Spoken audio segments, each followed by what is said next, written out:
O God, I want to wander. I want to wander till I die, with the mountains as my living room, my only roof, the sky. Keith Reinhard.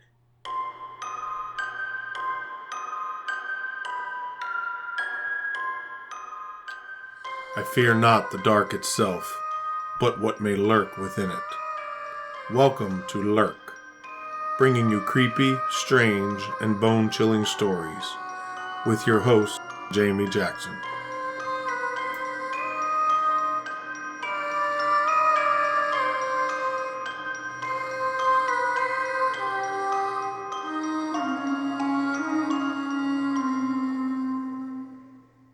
Hey lurkers, welcome to this week's episode. Just a quick reminder that we have 2 events coming up that Lurk will be set up at. The first is June 8th at the Wytheville UFO Fest in Wytheville, Virginia. And then on June 15th, we will be at the Sasquatch Saturday at Piney Run Park in Sykesville, Maryland. If you're in the area for one or both of those, stop on by and say hello, maybe grab a t-shirt. And now let's get to our topic of 2 strange disappearances, one that ended in a body being recovered. It's a doozy of a story with a lot of twists, so let's get started. This all takes place in Silver Plume, Colorado, located 50 miles from Denver along Clear Creek in the Front Range of the Rocky Mountains. It was founded in 1864 as a gold camp, but sadly, no gold was found. Then someone realized some of the material being discarded was actually silver ore. At the time, the United States standard was based on both gold and silver, and the U.S. government began buying the Silver Plume silver. Then the Panic of 1893 hit, and the United States switched from the bimetal silver and gold standard to just gold, and this sent the value of silver plummeting. Silver Plume became a virtual ghost town. Actually, it's called a living ghost town because the population is only around 200 people today, who manage to hang on with tourist dollars. It's said to be an odd town, home to transient people who come into town and eventually leave. In the 1860s, a man by the name of Clifford Griffin moved to Silver Plume with his brother, Heneage. He moved there from New York after the unexpected death of his fiancée. Heneage founded the 7:30 mine, so named because the shift started at 7:30 a.m. instead of the typical 6:30 or earlier start time. Clifford managed the mine for his brother and was well liked by the employees because he made sure that they were taken care of. One piece of information said that he would pay for drinks at the saloon before the men got off shift on payday, so they didn't use their own money. In addition to his good-heartedness, he was also known for his violin playing. He would sit on a nearby cliff and play, and because of the acoustics of the area, his playing was heard throughout the town. Then on June 19, 1887, after his last song, there was the sharp report of a gunshot. A group of men was organized and went to see what was going on. They found Clifford shot in the heart by his own hand and lying in a grave that he had apparently dug himself. A note found nearby talked about his continued grief over losing his fiancée and asked that he be buried there in the grave that he dug on the cliff near the mine where he felt the most tranquil. His request was honored, and the town had a 10-foot-tall granite monument erected, which is still there today. Also still around is the sound of Clifford playing the violin, which some claim you can still hear. And Clifford is said to still haunt the area, walking around at night. Now fast forward 100 years to Silver Plume in 1987. Tom Young is a shop owner in the almost ghost town. He owned the Charing Cross bookstore located in a small storefront next to KP's Cafe. He was former Army Special Forces, trained as a medic and as a nuclear weapons specialist. After the Army, he was an art teacher at Arvada High School. In 1969, Tom Young moved to Silver Plume and set up his shop.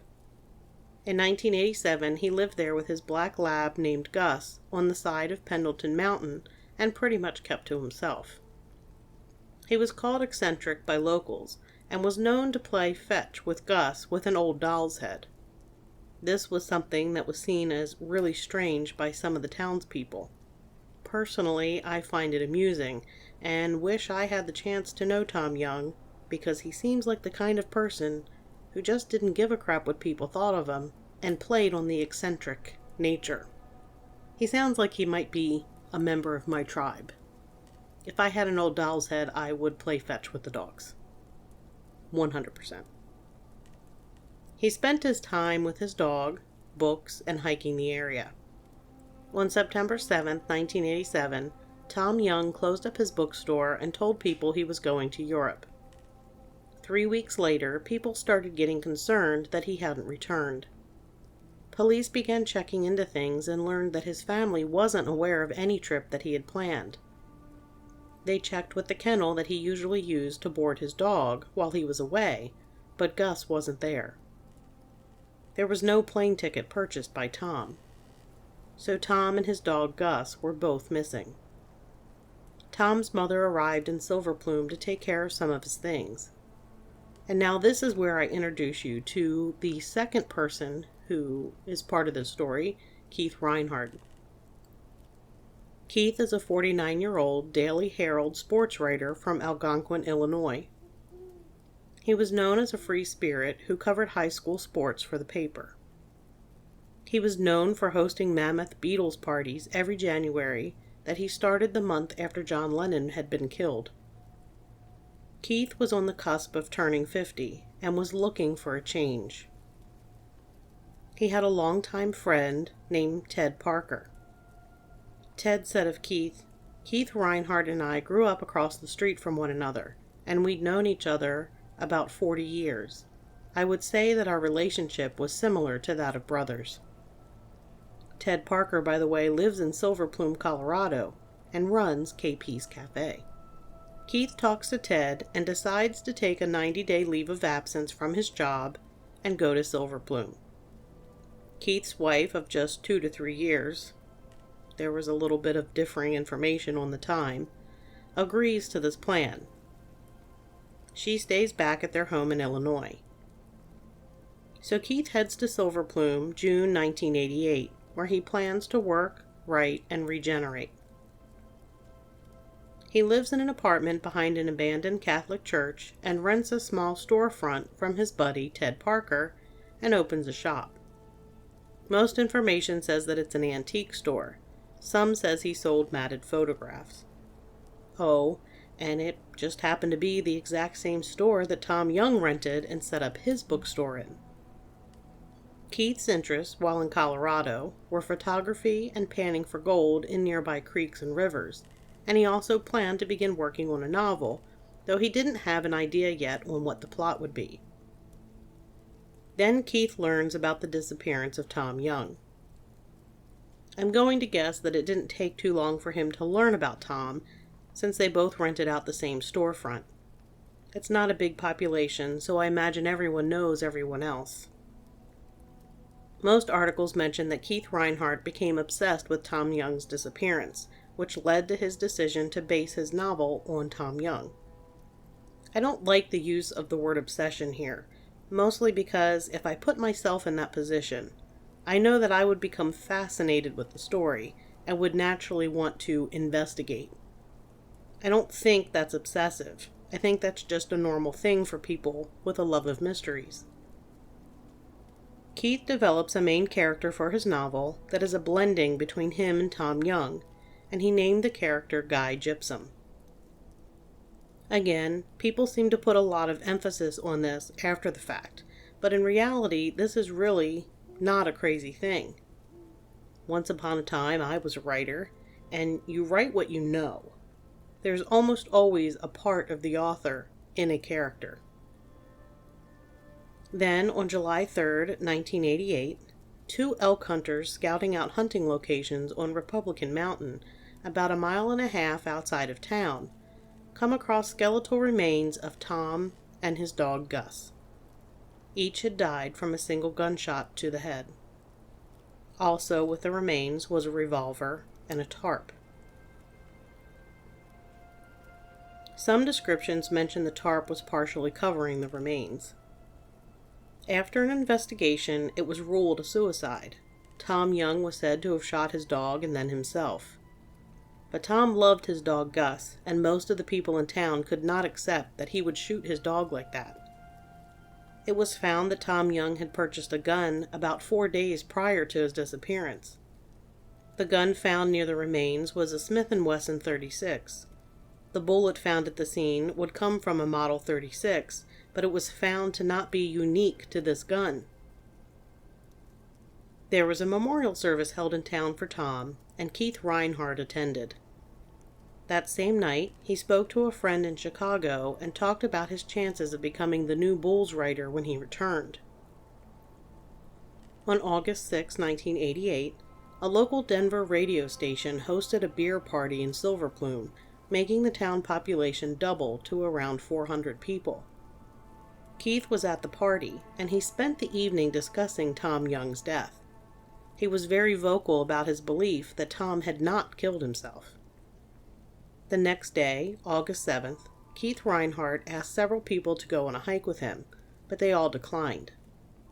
Around 4 p.m. in the afternoon, Keith is walking through town, telling everyone he plans to hike up Pendleton Mountain. His friend Ted Parker said, "He was in the cafe and told me he was going to make it to the top of the mountain. If I don't come back, call in the rescue," and he said that in jest, I felt. I have this picture of him pointing to the mountain and saying goodbye. That was the last time I saw him.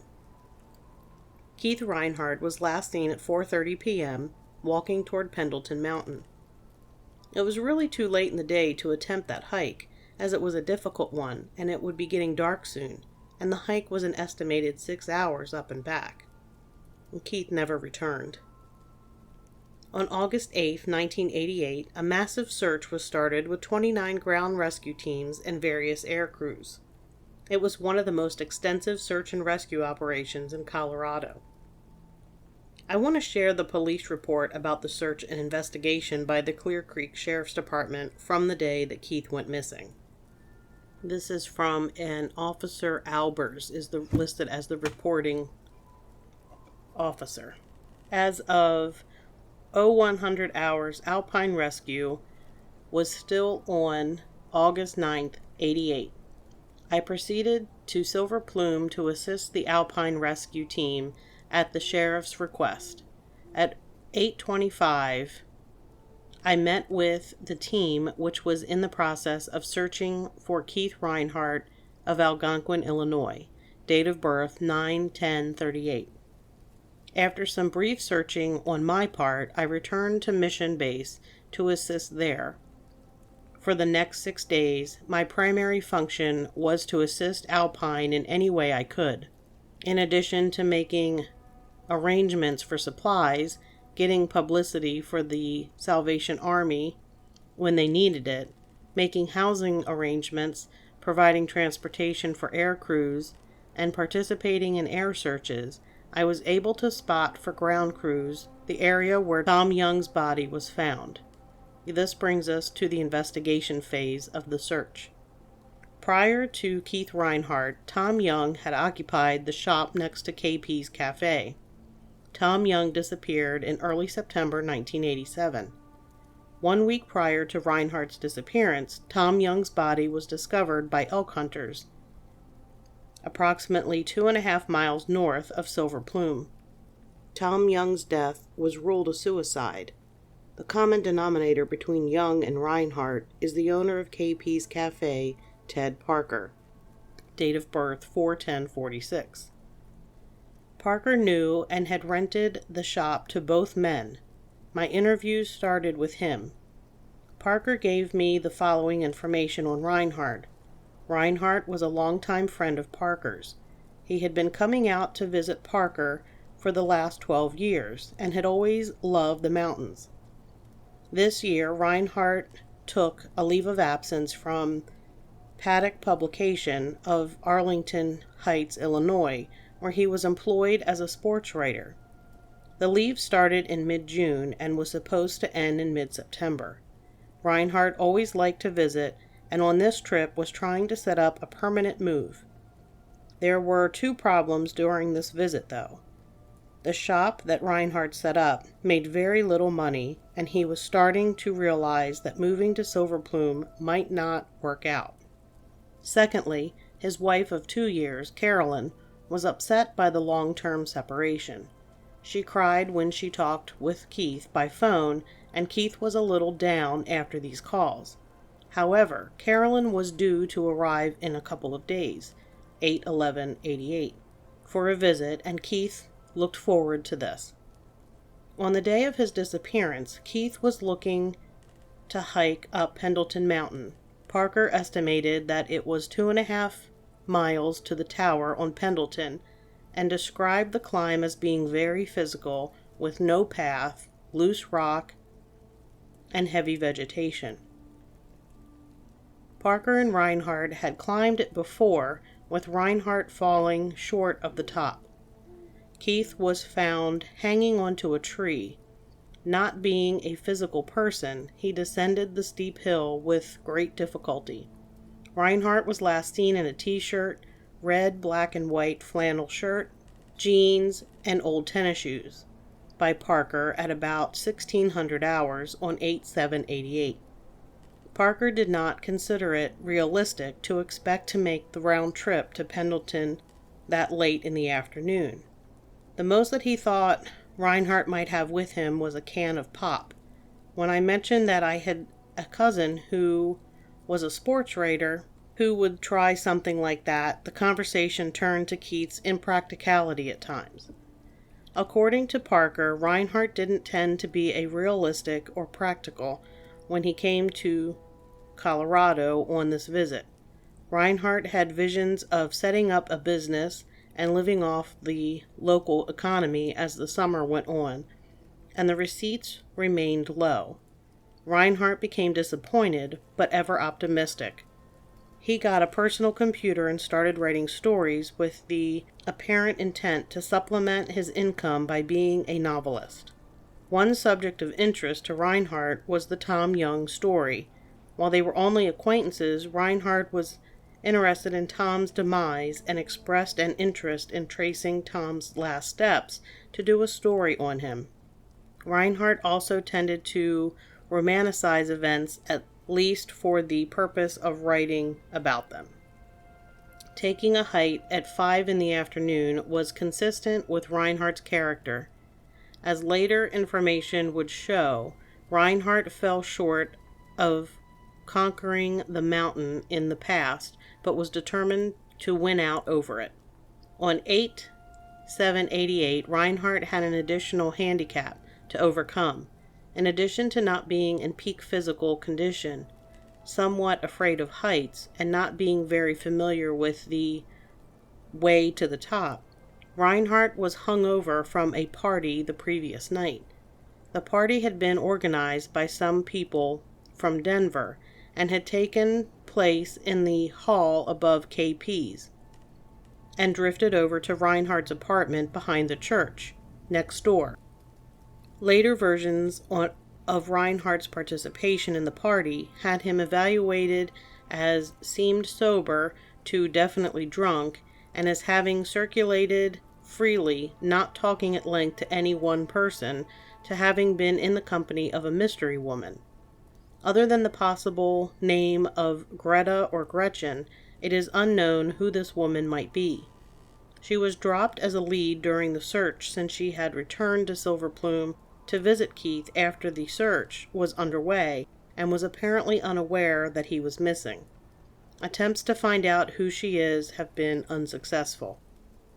During the early stages of the search, residents remarked how Keith had asked them to go hiking with him on 8/7/88. One was Larry Daughtry, 35 Cherokee, Silver Plume, who had seen Keith at noon. Keith wanted to take a hike up a trail to the north of town, but Daughtry declined. Keith had apparently suggested hikes to the north and south of town. This information was passed on to the Alpine Rescue Team, and they followed up every possibility to obtain further information, items for Alpine, and scent items for dog teams. Reinhardt's apartment was searched, and 4 items were noted by this investigator. The early theory that Reinhardt took the time to take pictures was dismissed when both of his cameras were found. All film was taken for processing for possible leads. Secondly, some evidence of the party was seen, and some parties whose names were found were called for possible leads with negative results. Also found was a film can which contained a small quantity of pot. When asked about Keith's usage of pot, his friends became very defensive. This brings up point 3. Reinhardt obviously has a lot of friends. In the early stages, it was difficult for these people to open up and tell me anything negative about Keith. This originally was a problem, since potential leads couldn't be pursued. None of these leads produced any evidence, though. Reinhardt's check register showed check 3145 for $1,000 written to Ted Parker. Parker stated this was for rent on the shop and other monies owed. Reinhardt and Parker, being the friends they are, I have no reason to doubt this. The 4th item is the personal computer. After opening files and printing them, several stories were found which were apparently authored by Reinhardt. At least one of these stories seemed to contain characters which were based on people Reinhardt knew. One paragraph sounded like Reinhardt's description of his own disappearance. Copies of the stories were given to Alpine for possible clues, but nothing specific was found. By the end of the first day, several Silver Plume residents had been interviewed by myself or Alpine. Since Reinhardt had last told Perry Davis that he was going up Pendleton Mountain, and since Reinhardt was last seen walking that way, the main part of the search had centered in that area. During the rest of the week, the search would also cover the mountains to the north of Silver Plume and the area where Tom Young's body was found. At 21:30 hours on 8/9/88, I was called to the office to talk to a psychic named Judy, who was calling from Illinois. During my first conversation with Judy, she seemed to think that Reinhardt was headed towards the area where Tom Young's body was found. At least that was the interpretation I got from her description of the area. In subsequent conversations, I realized that she was describing the area around Pavilion Point. Described an area 1.2 miles from the Alpine base camp, and later told the dispatcher on duty that she should go out the front door and look to the right 1 mile. This further described Pavilion Point, past and present, rather accurately. So accurately, in fact, that a lot of search time, both by the air and by ground, was spent in that area. It was also one of the only 2 areas where dogs got any scents. My wife and I also searched the area for several hours on 8/14/88. After seeing how well the area had been flagged by ground teams, though, I would have to doubt that Reinhardt is in that area. Regarding this search, one thing should be noted. The mountains around Georgetown and Silver Plume are heavily pockmarked with everything from small holes to large mine shafts. Add to this the heavy vegetation and rugged terrain, and any search can only be partially effective at best. One Alpine member looked at the hill south of Silver Plume and said, 200 people, 2 weeks. That may have been a conservative estimate of what it would have taken to search that hill. As it was, a superhuman effort was put into the search, but other than one possible footprint and a couple of dogs finding a scent, nothing was found that would show Reinhard was there. One searcher from California said it was by far the most difficult search he had been on, and another estimated that 12% of the mountain may have been covered. Even the dogs ended up with bandaged paws and had to be lifted into vehicles as low as a van. One ground searcher was almost lost to altitude sickness, and the biggest human tragedy occurred on Friday of that day, 8/12/88. Civil Air Patrol pilot Captain Terry Leddens was killed in the crash of his Cessna 182 while he and his observer Dan Drobny were searching the area around Waldorf, approximately 3.5 miles south of Silver Plume. Drobny was seriously injured in the crash. Medical crews were flown in and Drobny evacuated by a Chinook helicopter from Fort Carson, which was assisting with the search. Carolyn Reinhard arrived as planned on Thursday, August 11th, 88. Her first public appearance was on 8/12/88 to offer condolences to the families of Leddens and Drobny. Other than a letter from her husband, which reconfirmed his determination to climb the mountain, she couldn't offer any leads. On Sunday, August 13th, 1988, this search was called off. There were no leads, no sign of Reinhard, and resources were depleted. People from 28 organized teams had exhausted themselves. The Salvation Army had fed them all week with $15,000 in food and services. A total of 8,364 personal hours were spent. The initial estimates and reported value of services totaled over $326,000. Assistance was provided by everyone from the garage across the street to Reinhardt's paper in Illinois. All this, and there has never been a single piece of physical evidence as to where Keith Reinhard went. The processing of several rolls of Reinhardt film didn't provide any clues. Pictures of a second mystery woman turned out to be his daughter, whom he had visited in California a month before.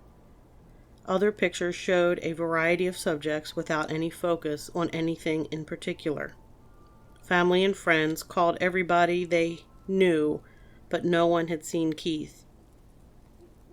What ifs and hypotheticals were explored by Frank Hogan of Westward.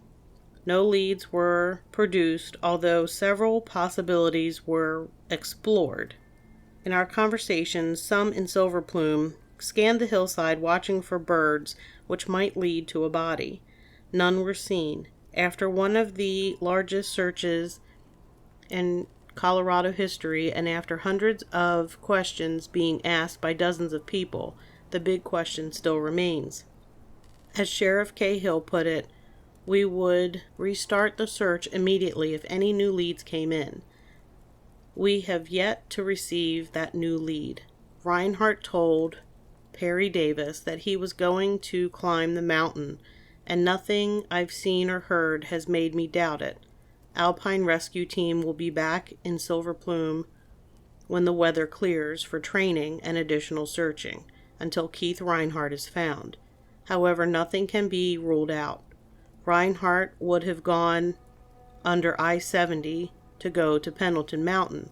At that time of the afternoon on a Sunday, the eastbound tourist traffic would be heavy. Someone could have gotten off the interstate and offered Keith an alternative adventure, forced or voluntary. He could have contacted a visitor to the Georgetown Loop Railroad, which is right there.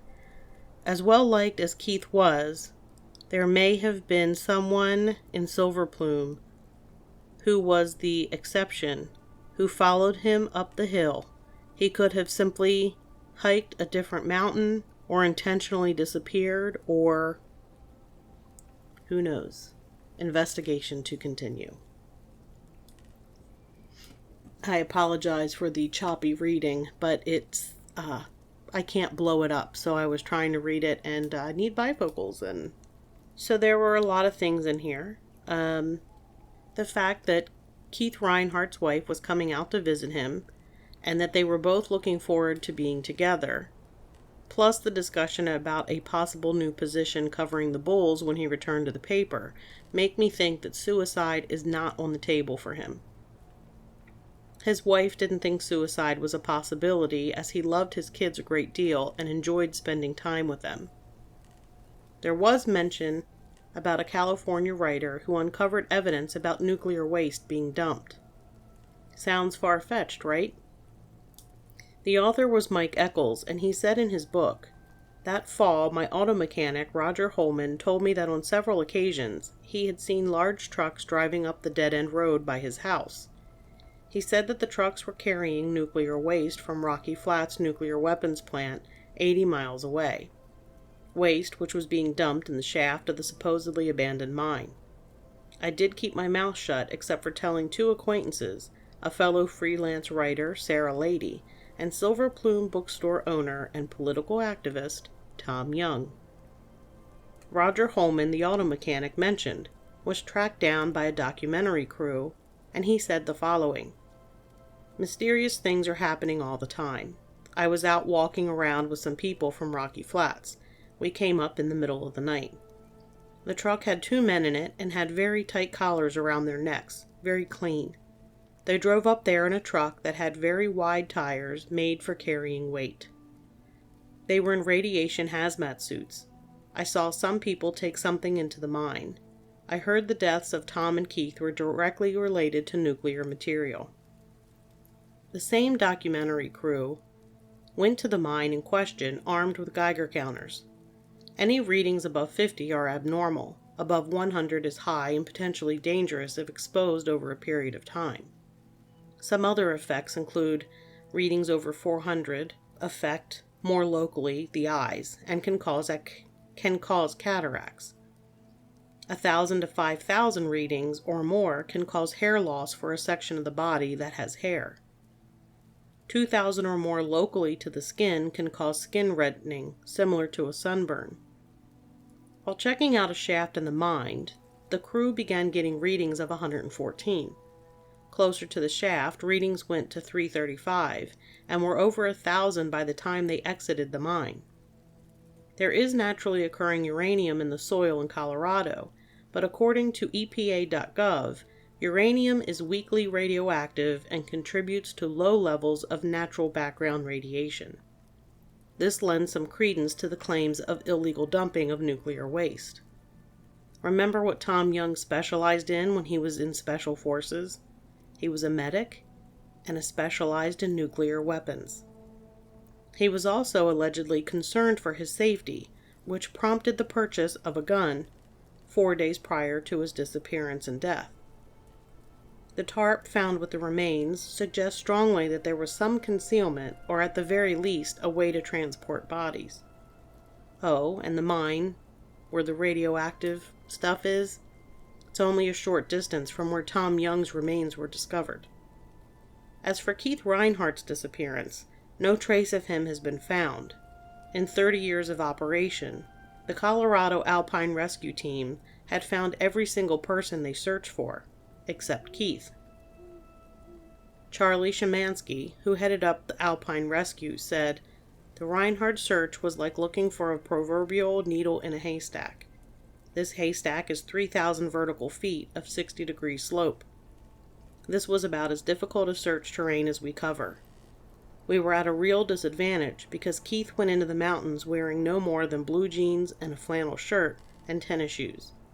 He had no backpack. He had no equipment. A typical subject of a search will leave lots of clues for us to trace. Keith didn't leave any clues. He didn't have any to leave behind." There were a couple of rumors surrounding Keith's disappearance. One was that he was followed up the mountain, and one was that there was a serial killer working in the area. Lieutenant Stephen Gramillion was asked about the serial killer angle. His response was that it was possible. There had been several skulls found in the Silver Plume area.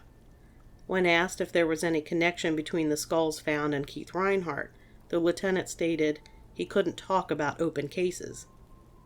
What happened to Keith Reinhard? Did he even hike up Pendleton Mountain? Did he find out information regarding what happened to Tom Young that might have gotten him killed? My personal opinion is that Tom Young was murdered. I don't believe that he would have shot his dog. I also thought the placement of the dog's remains and Tom's remains were laid next to each other almost too perfectly, which made me think that they were placed, with the help of a tarp that was found with them.